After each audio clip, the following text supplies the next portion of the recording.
Oi, gente, como vocês estão? Na aula de hoje, vamos estar desmistificando os tipos de questões que caem na parte de reading and writing do ACT Digital.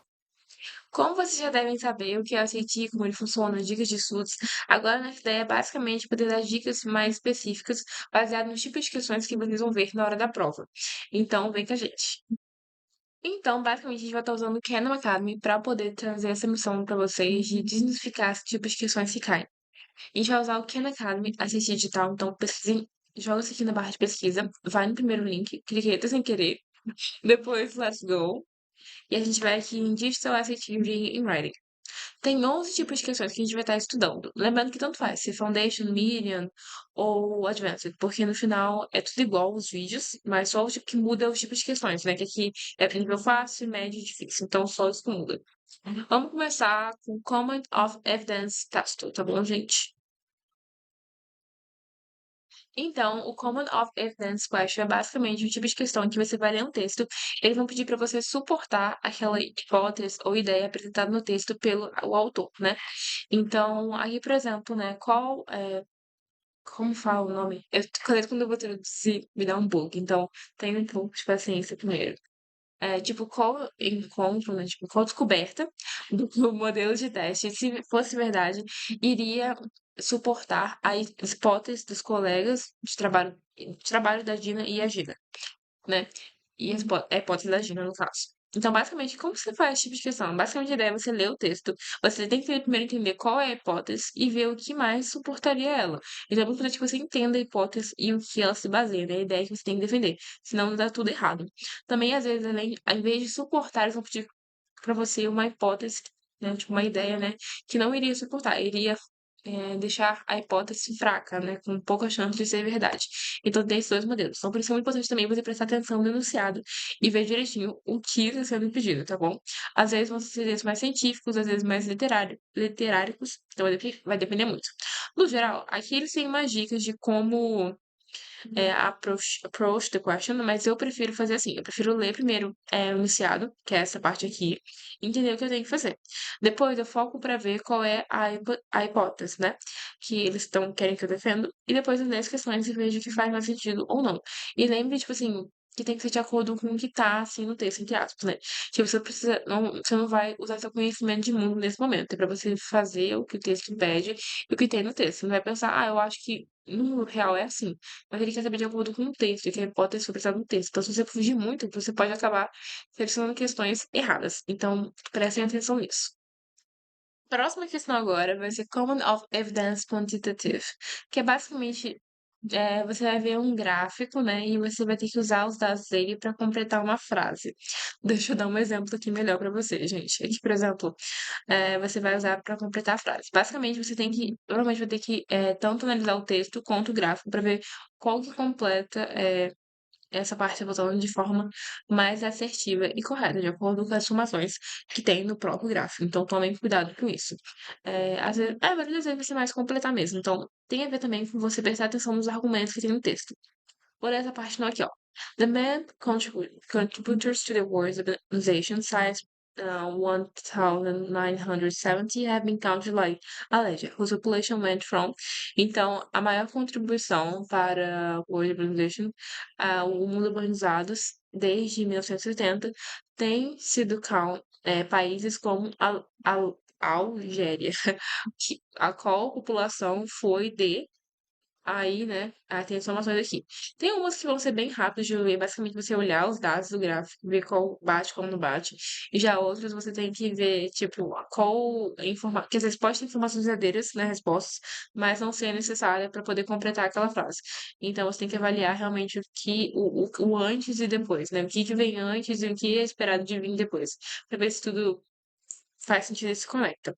Mas a melhor jeito de praticar mesmo, na minha opinião, é você entender bem mesmo, é, praticar muito, né? Praticar muito, muito, muito, pra você entender realmente como que essas funcionam, como é a pegadinha delas, né?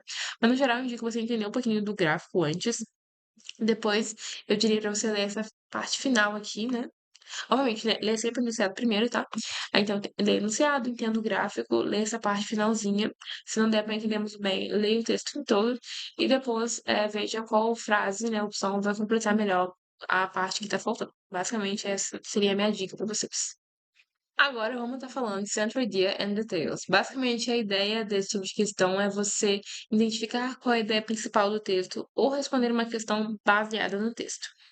Vamos descer aqui para ver um exemplo. Essa aqui, por exemplo, fala Which choice best describes the main idea of the text? Então, qual escolha melhor vai escrever a ideia central do texto? Então, às vezes, algumas vezes você tem basicamente a repetir, né? Então, às vezes, algumas vezes, você tem que basicamente pegar e fazer um resumão do texto, né? Focado na ideia principal dele. Então, normalmente é mais a ideia principal ou fazer uma pergunta específica sobre o texto mesmo.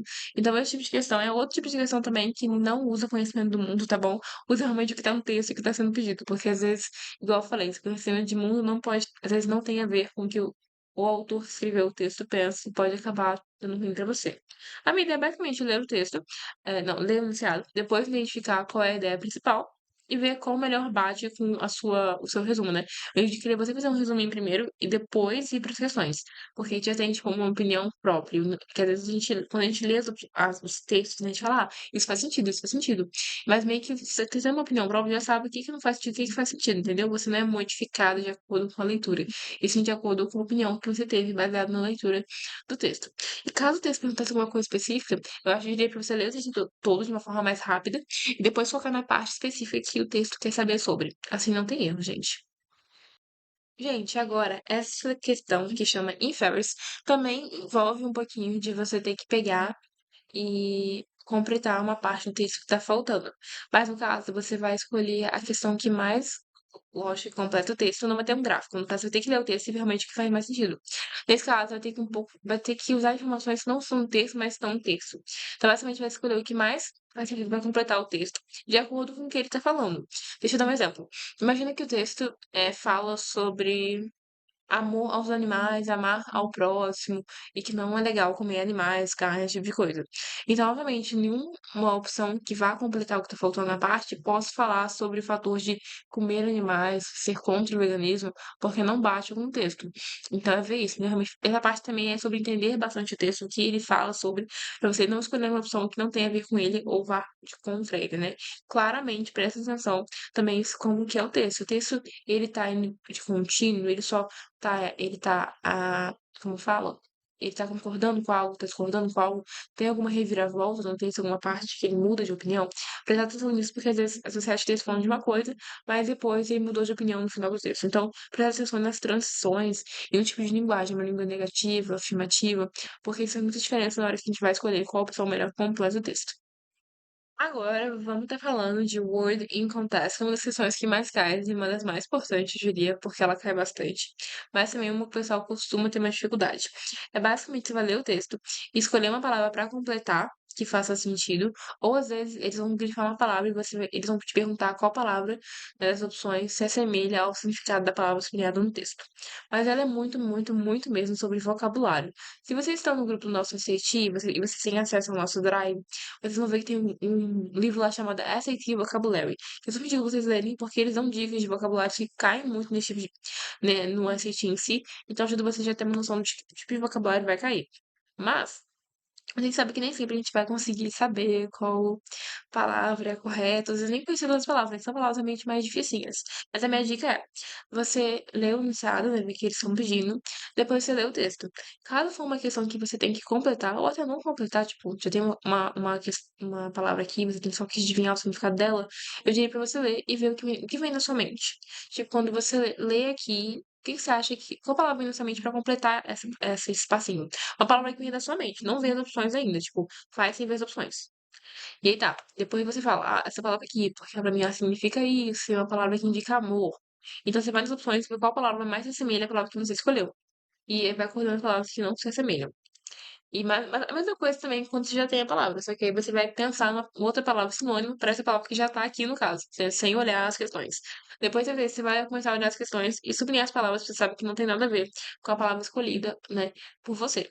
E no caso tiver palavras que você não conhece, um dia foca nas palavras mesmo que você conhece, sabe que não pode ser ou que pode ser, e depois você vai mais por eliminação.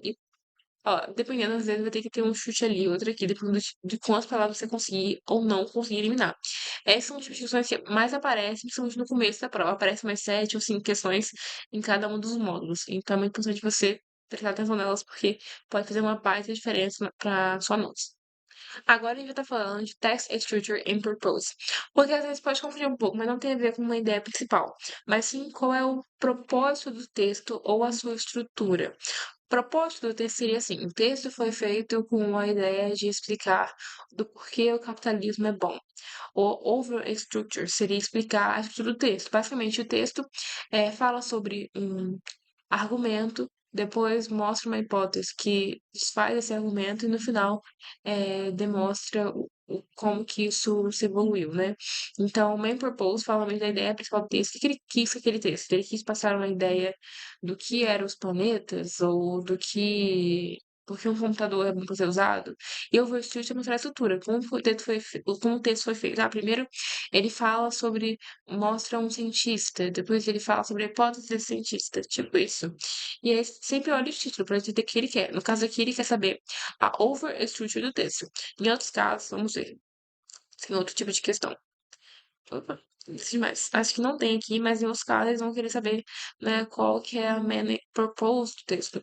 Então sempre olhem, né, o enunciado, porque ele vai te guiar no que você tem que fazer, no que você tem que prestar atenção. Porque às vezes não precisa prestar tanta atenção na história, sim, na estrutura. Ele faz isso e isso. Então vai depender muito. Isso vai te ajudar também a saber que tipo de informações você tem que colher quando você lê o texto. Você não tem que ler de novo e perder tempo. Agora, na questão de cross-text connection, basicamente é bem tranquilo.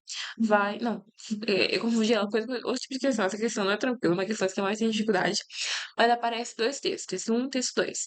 E vai fazer perguntas sobre esses textos, né? Às vezes vai perguntar algo que os dois textos concordariam, né? Sempre vão falar sobre assuntos parecidos, mas de pontos de vista diferentes, né? E é algo que os dois textos concordariam, ou alguma coisa, tipo, como o autor do texto 2, né, iria descrever ou reagir ao que foi falado no texto um. Então, bastante você vai ter perguntas relacionadas aos dois textos, né? Tanto de perguntar se eles concordam com algum tópico que eles acham em comum entre o outro, mas essa parte fica um pouco mais chatinha pelo fato de ter dois textos, e você tem que entender bem a opinião de cada um dos textos. Apesar de falar de temas iguais, né? Eles não têm opiniões exatamente iguaizinhas um ao outro. Então, acho que essa é a parte mais difícil, essa parte da questão, dessa questão em si. Então, eu diria para deixar essa questão também vir primeiro ou até por último, dependendo de como você lida com ela. Eu deixo por último, porque sei algo que eu tenho dificuldade e foco nos que eu tenho mais facilidade. Agora, falando de transition, gente, basicamente você tem que estudar as transições em inglês, porque basicamente aparecer opções de transições, você tem que escolher a que melhor se encaixa no espaço que está faltando.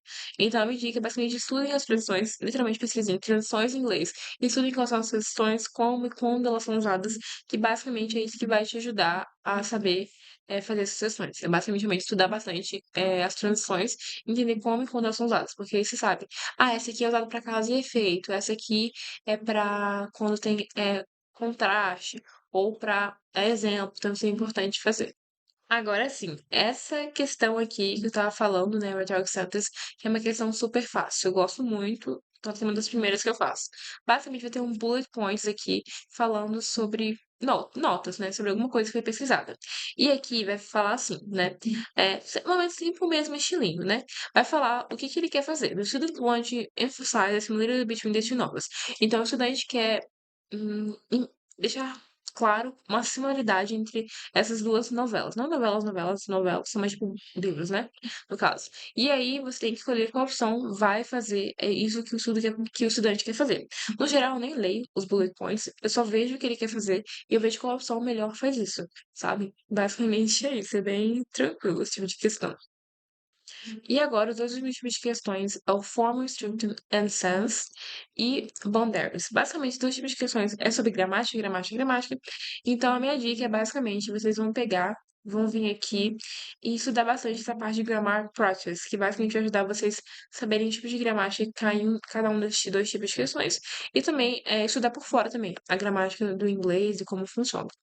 Gente, então essa foi o vídeo de hoje. Eu espero muito que vocês tenham gostado, aproveitado, entendido um pouquinho mais dos tipos de questões que querem refletir. E qualquer dúvida é só mandar uma mensagem pra gente no grupo de aplicantes do Prontão. Tchau, tchau! Se você está vendo esse vídeo pelo YouTube e quer saber um pouquinho mais sobre o nosso drive de aplicação, grupo de aplicantes de plantão, é só você ir aqui nos comentários que a gente tem um link para vocês. Preenche o formulário que a gente vai entrar em contato e te dar acesso a todos esses recursos para você conseguir realizar o seu sonho de estudar fora.